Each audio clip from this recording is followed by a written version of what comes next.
me, Joe White of the High Speed Rodeo newsletter on Substack, and Tu Lee of Sino Auto Insights. And you can also find him on Substack and other pods as well. So it's been a busy week in the world of cars. We're going to be diving into the latest news and trends. This week, we're going to talk about the race to put robo-taxis on the road in the US and China and I don't know, everywhere. And the latest from the trade wars are on our radar as well. We always have a lot to say. None of it should be taken as investment advice. Two, good to see you again. Look, let's start with automated vehicles. There's been a lot of action in the automated vehicle space. If you don't pay attention to this every single minute, your last memory of automated vehicles and robo-taxis probably are two things. GM giving up on this. Waymo making progress, and Ford giving up first before and Ford, GM. Ford giving up, GM Cruise folding. Sure, Waymo making progress. Elon Musk talking a lot about robotaxis without actually delivering anything, but there's something actually there's more going on right now. Just in the last few weeks, and you were down in Florida, I guess, talking to a lot of people. What's the state of play? What did you learn down in Florida, and what do you see happening? So I had met former Senator Jeff Brandes, a Florida senator, and he invited me down to the FAV Summit, the Florida Autonomous Vehicles Summit. It's seventh or eighth year running, and it's a combination of discussions with policymakers, politicians, economic development organizations for the state of Florida, but also kind of a global view, understanding of innovation happening in the autonomous vehicle, but not only. Now it's evolved into eVTOL and UAVs and drones, so drone delivery. And so there was a lot of entrepreneurs, policymakers, and guys like me kind of analyzing, and investors as well, at the conference. And Waymo was a huge sponsor of the event, and it just seems like Waymo is sucking all of the air out of the room over the last few months.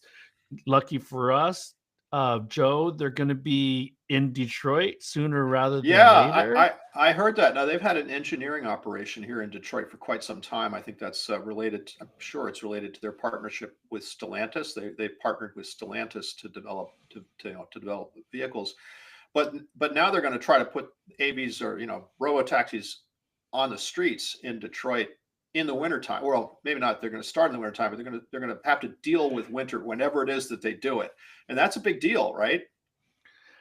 So they are technically the first to be putting autonomous vehicles in data collection in a four-season city, and they've also announced New York City. And we should look at the rest of these announcements, these partnerships, because Uber and Lyft are going to play significant roles in autonomy in general. Uber has made announcements with not only Waymo and companies like Nuro, but they've also made announcements with Chinese autonomous vehicle makers. Right. And so let me give a quick list of people or companies, Chinese autonomous vehicle companies, that people should start paying attention to. Yeah, I was because two of them are publicly traded in the U.S. Yeah, I was going to say, you talked about Waymo sucking the oxygen out of a room. That's a United States. That's United States oxygen and United States rooms. China's a different deal, right? So talk about that, because the Chinese AV companies appear to be making really quick progress toward a viable product. So the biggest players are WeRide and Pony, and Baidu. WeRide and Pony being publicly traded in the U.S. Baidu, they have a division called Apollo Go. Right. And they by far have the most robotaxis deployed in China, about 1,000. So if we look at the North American market, US, Waymo has around 1,500 vehicles total. And then in China, there's about 1,500 to 1,700 total between Baidu, WeRide, Pony, and a few other players. Some of them have gone out of business, but we've seen WeRide and Pony also do a secondary listing a couple of weeks ago in Hong Kong to really, really build up that capital reserve in order to do battle with Waymo in the Middle East, in Europe. And then I think they're looking at Europe as well. So London being a stopping point where another autonomous vehicle startup called Wave has launched, and they have operations in San Francisco. So this is really, really getting interesting because, like you said, it's like a renaissance. It Hmm. went from a lot of attention and and investment 5-7 years ago with companies, to our point, like Argo, Right. Cruise, and then it kind of blew up with the ATG, Uber ATG, with the accident of the woman Yeah. being Yeah. killed. And so now we're Well, and starting to Cruz had an see. accident which wasn't fatal, but it was fatal to the company. Fatal. The Right. person apparently, as far as I know, survived. Was badly injured, but it was fatal to the company. So right, that those were big We should setbacks. also mention friend of ours, Alan Hall, is now director of communications of a really revamped Motional now as Which well. is part So of the Hyundai Group, right? Or it's right, essentially the Hyundai is Hyundai getting Group. back into it as well. So I think the companies took a step back and said, this is a long-term play and we're back in. Commitments to investment are being made. But one thing that's really important is that a Waymo level 4 robotaxi that's currently being shipped over by Zeekr into the United States before the hardware and software is bolted on, those vehicles are probably in the 100,000 per unit, $100,000 per unit price range. Whereas in Baidu, they have a level 4 robotaxi that operates currently in China for less than 50,000 US dollars. Well, So there's a and huge delta between yeah, competitiveness of robotaxis. and that's super important. And one of my former colleagues at the Wall Street Journal, Peter Landers, just did a piece. He went to Beijing and took a ride in, I think it was a Baidu taxi. He might have gone some other ones as well. But his point was the experience was pretty good. So you have robo taxis that are cheaper from the point of view of cheaper to build, um, and but the cheapness apparently isn't compromising the quality of the experience for the user, or at least not to the not that much. So if they have equivalent ride experience at half the cost, that's usually a winner unless unless they're screwing up something that we can't see, right? I mean, that's pretty significant. Well, before generative AI, Joe, it was the who owns the most data wins, I think, race. And if the vehicles are cheaper to deploy out in the wild, China has a distinct advantage now with generative AI and kind of the evolution of how AI works, and the levels of compute getting cheaper and cheaper. Not only Mhm. cheaper, but bifurcating, because now NVIDIA is not the only game in town for AI chips and AI silicon. Right. There are some Chinese domestic players that are really trying to inch their way into NVIDIA space. So, and this dovetails into our conversation. Maybe we can continue talking about AVs for a few more minutes, but this dovetails into the trade restrictions and the tariffs, because as parts get more expensive for the Waymos, does that make them less competitive? Yeah, no, that's a really great question. And why don't we dive into the trade situation? Because it is, it is actually trade is actually a discussion about competitiveness, and U.S. China trade, and trade policy is very much an auto industry discussion. So this week, or I guess last week, the time flies. But anyway, the Supreme Court, as we speak, as far as I know, has not decided, but is deliberating whether a chunk or a portion of President Trump's tariffs, the ones instituted under the International Economic Emergency Powers Act, or IEEPA, which is a sound I think a lot of people who run businesses, especially auto suppliers and automakers, were making when they saw what this could do to their bottom lines. Anyway, the Supreme Court is reviewing whether or not those were done legally, and at least the stories I read suggested that the court, at least the justices on the court, including the conservatives on the court, were highly skeptical, and it's possible that Trump will have to, or not the president personally, but the government will have to refund. Trump Poten- administration. the Trump administration will have to refund potentially billions of dollars to different companies and different organizations that paid these tariffs when they received goods. There's a word for that which I won't use in a family podcast. Um, but what's your take on this? Because one question I had was, how much relief is the auto industry going to get? Because some of their tariffs, or a lot of the tariffs that affect them, the automakers and AV makers, actually aren't part of this case, as I understand it.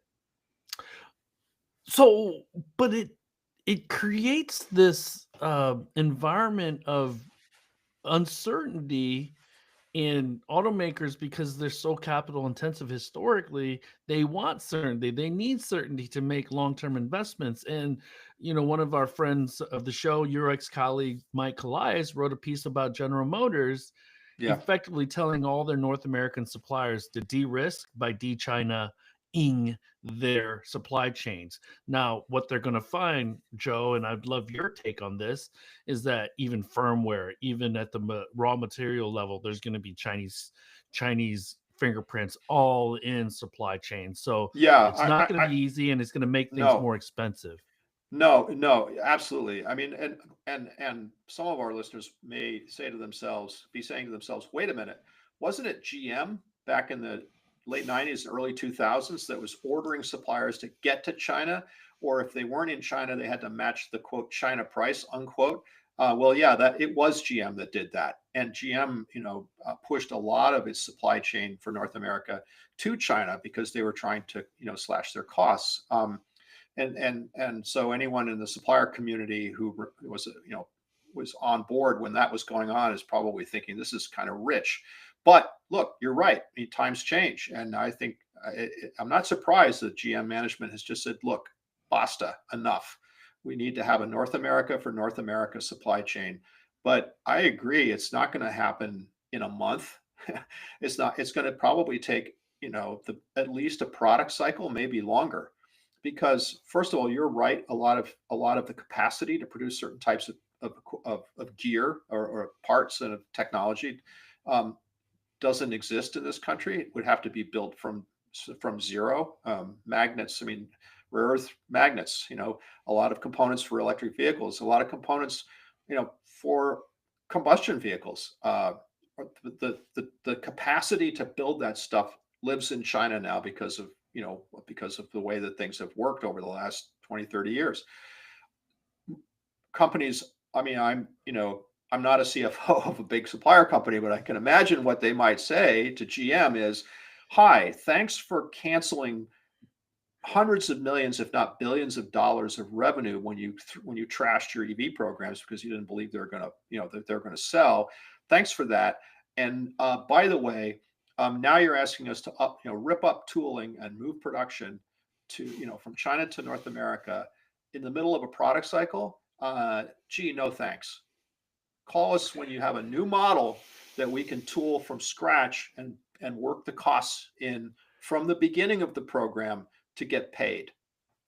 That's the other part of being rich, of rich or irony, is that the progress that they did make domesticating some of the supply chain, or at least manufacturing for batteries, is also getting scrapped or written off of the books. Hmm. And so it seems really, really kind of schizophrenic what we're doing to our OEMs and supply base in North America, especially because if Canada and Mexico aren't part of the trade or free trade area, then it creates even more diciness and uncertainty.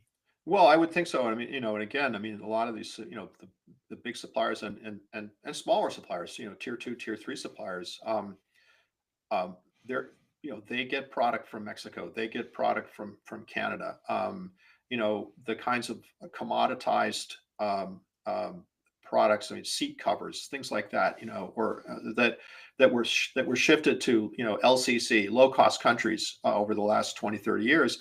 Well, one of those low cost countries was Mexico, and if Mexico isn't good enough, and I'm going to visit, going to a session that the CEO of Lear, the big supplier company, they make seats. They do a lot of other things too.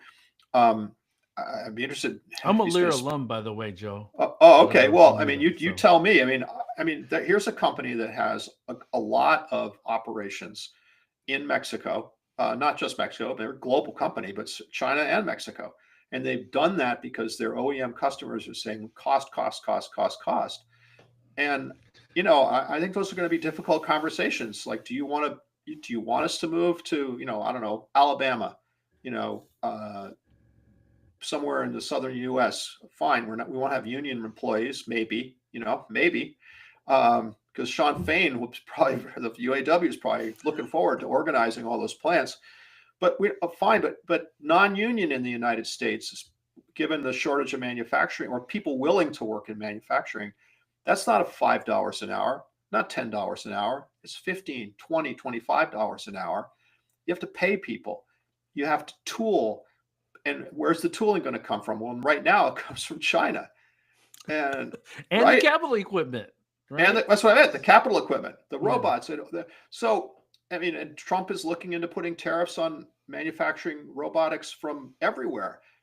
And so I think it's going to be interesting to see how this plays out, because doing that and holding the current levels of cost, which look at the Q3 numbers from all these companies, the current levels of cost does not equal magnificent profit. It's single digit profit margins all the way. And I think it's going to be a tough conversation for all these companies. I'm gonna talk about two things, but here's the bottom line. The first thing that I want to talk about is that the MSRP for passenger vehicles is already going in the wrong direction.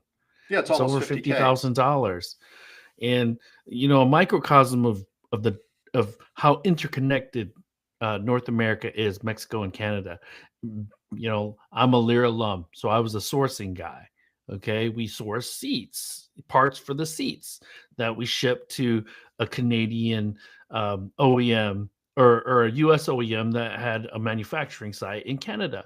So I would source foam from Woodbridge, a supplier, a tier 2 supplier to Lear, and they had cut and sew, so the outside of the seat would be sewn by Mexico. Yeah, I was going to say And those kinds of operations went to Mexico years ago. right, Cut and and sew. they shipped the cut and sew to Woodbridge in Canada to build the seats for a factory for Daimler Chrysler at the time. And so Mm-hmm.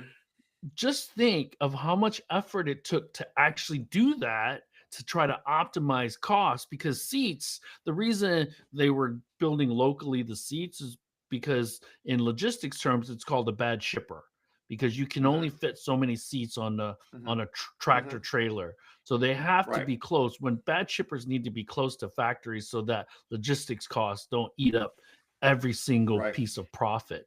But now think of each sourcing person, each product person saying, now, who are we going to source from to decontent out of China, out of Canada, and out of Mexico? Because those are three places that they need to think about. We can't say, okay, let's find a place in Canada or a supplier in Canada, because we don't know if there's a free trade agreement with them. And Right. we Yeah. can't say, find a No. supplier in Mexico, because we don't know. Right. No, you don't know. And yeah, yeah, you don't know. And then if you say, fine, everything has to be built in the United States. Um, and I can hear myself sounding like someone who does not want manufacturing jobs in the United States or thinks that's a bad idea. That is not true. I think it's a great idea. I mean, I think, look, manufacturing jobs have, built the middle class in this country. I believe that. Sean Fain says that. I believe it too. But but at the current, at that current levels of costs have been built on cheaper labor than is available in the United States. So, something's got to give. Well, it's got to give, but it seems like something's got to give, because, as you say, the average price of the vehicle is at a point where, you know, many people in this country, I'm not even sure if it's most at this point, just it's not even affordable. It's just not a question. You can't, average household with the price of everything going through the roof, $50,000 vehicle is too much. So it's going to be hard. And let me stress and nail this point home. I'm a product of that middle class because my father was a UAW worker for 27 and a half years at General Yeah, Motors. there you go. So I Right. wouldn't have what I have right now without him, coming here at 41 years old from a war and getting a job at General Motors working at a factory when he was flying planes, months before.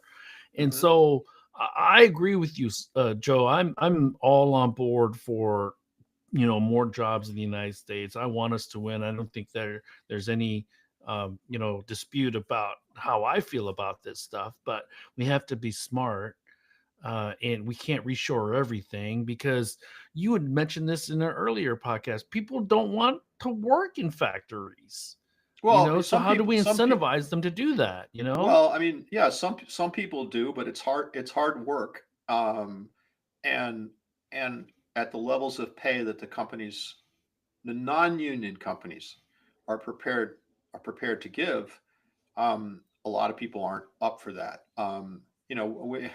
We could have a 2-hour podcast, spinning off into the adjacent topics here around Oh immigration, goodness. right? But let's not do that. Let's just say the word immigration. I think most of our listeners will get it. That if you're looking, look, your dad was exhibit A of that. If you have a lot of factories you want to populate with people who are ready to work hard, and one answer to that, your dad, my great grandparents, fact, let people immigrate. But yeah, we'll save that for a different podcast. But look, I think it's going to be interesting to see what the uptake or what the reaction to GM's uh, what the story and what GM is doing. Will Ford follow suit? Will Stellantis follow suit? Will Toyota follow suit? That will be interesting to see. Um, because one way that this could work, and this is my speculation, okay, this is not something I've reported, but you could see one way that this could work is if basically the big North American auto producers, Toyota, BMW, Mercedes, all, the big 9 or 10, basically could say to their tier ones and tier twos, you got to come on shore, look at all of us. We're going to figure out how to arrange our vehicle development and our engineering so that you can scale. Instead of 15 different air conditioning compressors. I think the Chinese industry does this, right? You tell me. I mean, they standardize on a lot of stuff to give their suppliers scale. Maybe that's the solution here, although I don't know how the hell they do it. The one thing that is a lot different than before as well, Joe, is that we have a 15.5 million to 17 million unit market. Right. The European Union has still not put those types of tariffs and restrictions on Chinese suppliers. Okay, so No. they have combined a domestic opportunity of 20 something million and then an additional 12, 13.5 million. So those suppliers that you mentioned, hey, let's all get together and figure this out, they're going to be less incentivized because this is only going to be for North America because they're not going to ship North American parts to Europe or China. They're going to ship Chinese parts to Europe, hopefully, right? And so, It's what they do and now. Yeah. whether that's a Chinese domestic supplier or a legacy supplier that has operations in China, either Yeah. or, and Yeah. and so this is the conundrum because there's going to be a disadvantage from cost standpoint here, and I don't know how the suppliers are going to address it and the OEMs are going to address that. So Well, no, I agree. And I mean, I do think, I mean, again, I don't, this is a little bit fanciful, but the idea of kind of a summit, but I do think that, company by company, project, program by program, it's not hard to imagine conversations that basically boil down to we cannot, suppliers saying we cannot do the same old thing with a North American production cost base. You want us to supply a seat, you know, if you want that at the same piece cost as you had before, we have to do something. I don't know what that something is. Have one seat instead of 25. whatever. I mean, it's either going to, the levers are pretty known, right? There's the scale lever, there's the labor cost lever, there's the quality of the materials lever. I'd have never heard anybody say they want crummy looking materials in an IP or a seat. So, it's just, I think that's the tension I can see is, we can't do it the same old way at a higher production cost base. So what are we going to do? So, And here's the God's honest truth. It's just a numbers game because an extreme case is raw materials, minerals, and refining at the battery side is 80-90% in China and Asia. Seats yeah, and stuff like that, that's not near as high as a percentage, but it's got to be really, really high, like 40-50%, because that's where all the demand is, first and foremost. And then if we take out 50% of the capacity, prices will just jump just because there's more demand for less capacity. And then odd man out, Slate, Rivian, Lucid, because they're low volume players, they're not in the mm-hmm. millions of units. Mm-hmm. Their prices should skyrocket then, correct? The only silver lining, really quickly, the only silver lining I see, Joe, is that because software becomes much more of an important part of the user experience, maybe people pay less attention to individual seats and the uniqueness of individual components in the vehicle. Maybe. Yeah, we'll see. I mean, the Slate Auto would certainly be a test of that, among other things. Let's wrap up with a quick look. I wrote about this. I think maybe you certainly have looked at it. Elon Musk, obviously of Tesla, RJ Scaringe is the CEO of Rivian. They both got a big pay packages within the past week, November 6th, the same day. Interesting timing. Musk could be worth who knows what, 800 billion to $1 trillion, depending on who's doing the accounting. RJ Scaringe, his board is offering him just under $5 billion, if I read it right. But they also are giving him a significant stake in an automation spinoff called Mind Robotics. I'm sure, surely that could be worth something. But it's interesting, and this is what I said, and I don't know if you agree with me about this. I said, here are these CEOs getting these big kind of, AI industry scale, certainly Musk's AI industry scale pay deals, to kind of stay with the program. At the same time as, EV sales softening, weakening, Tesla's losing ground in China and Europe. You were saying before we got on that maybe EV sales aren't collapsing the way a lot of the mainstream media and frankly, I expect they will, at least in the short term. What do you make of all this? Big pay, shrinking companies. Is that fair, or is there actually a different narrative we should be talking about? I'm gonna bring up a very American thing, American football, college football. Brian Kelly, who is the LSU head coach, who just got fired because he won a lot of games. He just never won a national title. His consolation prize, a $56 million check for getting fired. So I never got one of those. Right? But I never really got fired either, but that's what. Move on. Go on. Tell me more. So here's the thing about Elon.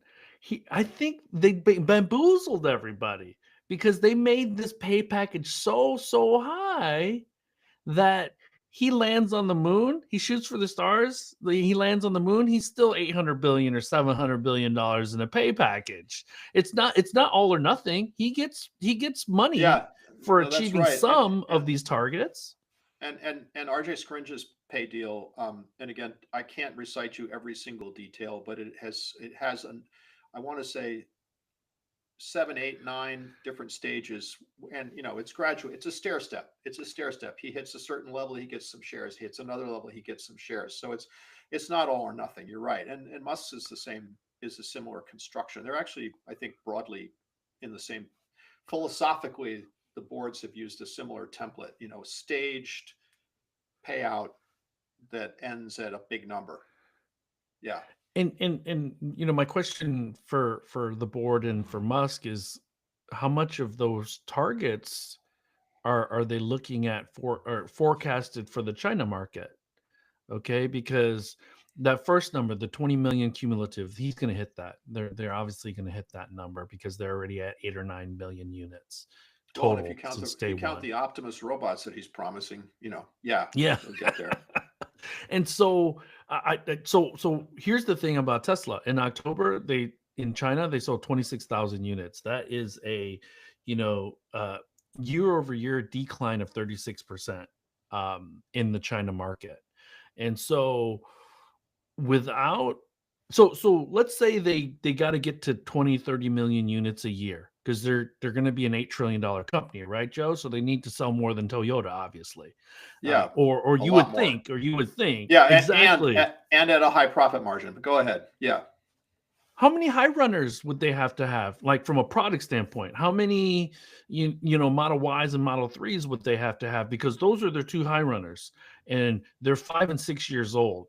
And if we look at the BYDs, now the Geelys, now the Wulings, who are in the 10, 12, $14,000 price point, I don't think Tesla can build a car under $20,000 profitably and still compete or outcompete a BYD plus a Geely. It's not one on one. It's not BYD versus Tesla. It's Tesla versus all of China EV Inc.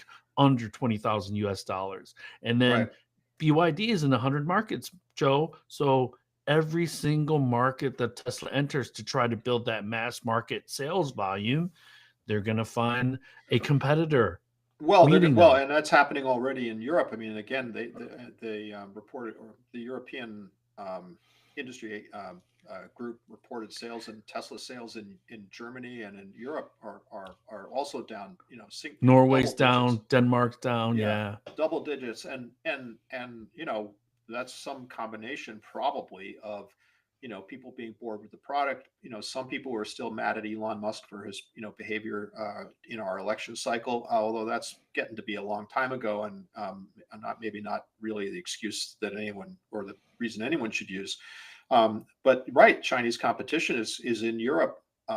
Stepping up in Europe, BYD is building plants there. So you're right. There's nowhere to run, nowhere to hide except the United States for now. I mean, that's it. And I'm not clear on what this latest Tesla sales in the U.S. are, but they also, they have competition here as well. At the end of the day, Joe, in order to even get close to a 10, 20 million unit number sales volume, annual sales volume for Tesla, they would need to have about 50% market share in the US, in Europe, and in China. Yeah, And I mean, is that going to happen? Yeah, I don't know. And I'll tell you what, I'm definitely joining the, I think, growing group of people who, listening to Elon Musk talk about Tesla.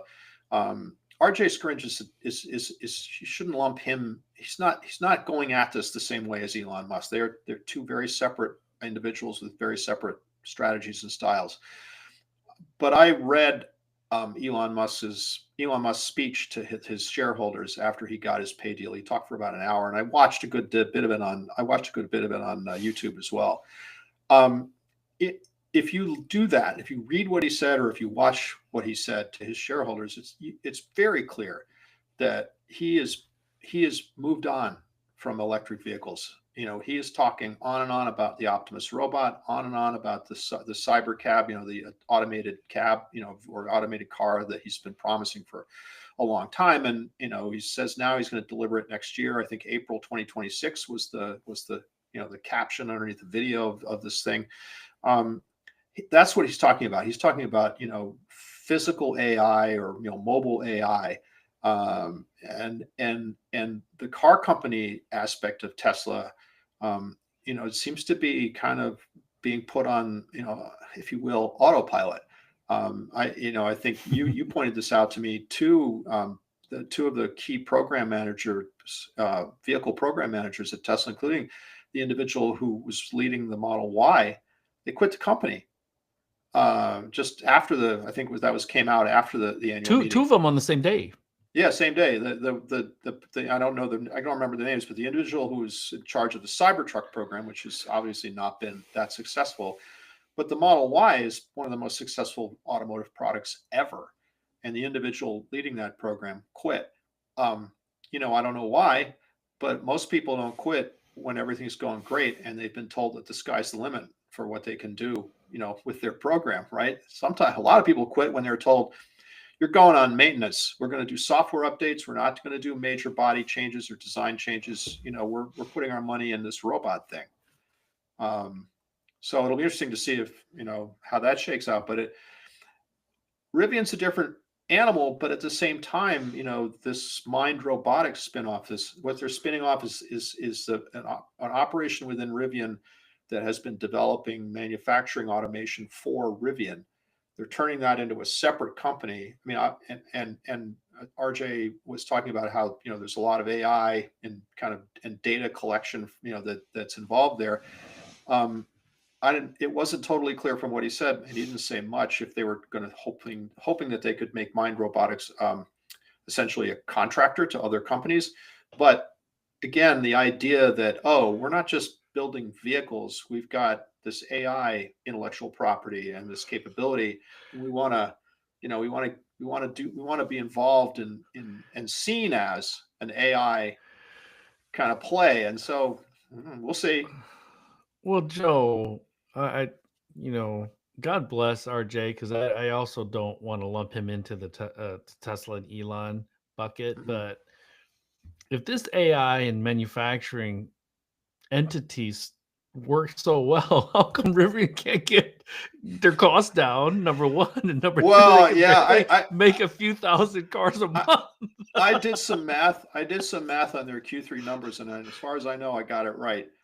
They had a gross loss, costs of production minus or revenue, minus cost of production. Average gross loss per vehicle was $37,000. I mean, it cost them $37,000 more to build the vehicle than they got back in revenue from their customers. And, I mean, that's obviously not sustainable. And the company knows that. And they've told investors, we're going to fix this. But boy, those are rough numbers. And if it doesn't, I'm hopeful. I think the R2 could be a very successful high volume vehicle for them. Yeah, it's critical that it is. Yes. But if costs of manufacturing and losses are going the wrong way, then adding volume, I don't know if it really, it might reduce that loss, but they ultimately need to be more efficient, I think. Right? Yeah, no, absolutely. And their CFO talked about that. I think around this conference that we were both at, the Reuters conference at the end of October. They're working on that. I mean, they've developed a new electrical architecture for the R1, which is their launch, the original vehicle that you can buy today, which they're adapting or basically porting to the R2. And that electrical architecture, she said, was significantly less expensive and saves them, I think she said thousands per vehicle.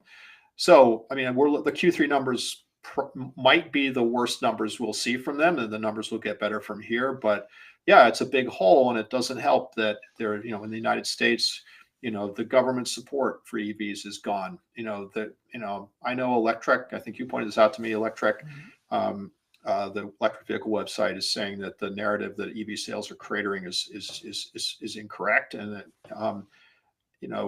if that's the case, great, and we'll see it in the Q4 numbers. But if volume, let me do this real quick. That's tough. Yeah. Let me pull out the numbers for the first 10 months. Globally, plus 23% year over year. EU plus 32%. United States, let's say it's flat, plus 4%. Rest of the world is 48%. Now, if we peel the layers of the onion back, it's probably because China is exporting a lot. Okay. Right. And so those numbers get a boost because of cheaper Chinese electric vehicles. The one thing about Rivian that I think is really important is let's have our audience keep an eye on what Volkswagen is doing with XPeng, because there's going to be a licensing revenue that they're going to start booking through Volkswagen because of the IP that they're sharing with Volkswagen for the North American market. And if we believe that Volkswagen will do a similar thing with Rivian, maybe looking at how they're working with XPeng will give us a better indication. And, that creates another pressure release valve for Rivian. But ultimately, if they can't build these cars more efficiently. Because the one thing that I'd listened to the CFO, I forget her name, but Claire McDonough. the one thing that scared me was that it seemed like she was describing not only efficiency but a little bit of decontenting, which might take some of the Rivian DNA out of these vehicles, right? So is that the right thing to do? I don't know, but I think the most important thing, the purest form of Rivian, is probably going to be this R2 that comes out mid 26, late 26. So yeah, always interesting, and I love talking to you about this stuff. So Yeah, no, never a dull moment. All right, we're going to wrap it there unless you're looking at, or do we have questions that we can address before we I don't sign see off? any, Joe. All right. So Well, we'll be posting this. Where are we going to be posting this? On YouTube, right? on Uh, YouTube and then and on Substack. Substack. All So right. So so yeah, if you and then we'll be doing a few really cool things in December as well. Maybe have some guests and then do a year-end show. So please continue to stay tuned in, subscribe, like, and make some comments. Give us some comments. Let us know if there's anything that you all want us to cover in future episodes, and or if there's anything that's not on our radar that should be. So, Joe, have fun at the Leary event. I was supposed to go, but I have something else that I need to do, and I will talk with you in the next week or two. That's right. All right, too. See you later. Bye, everyone.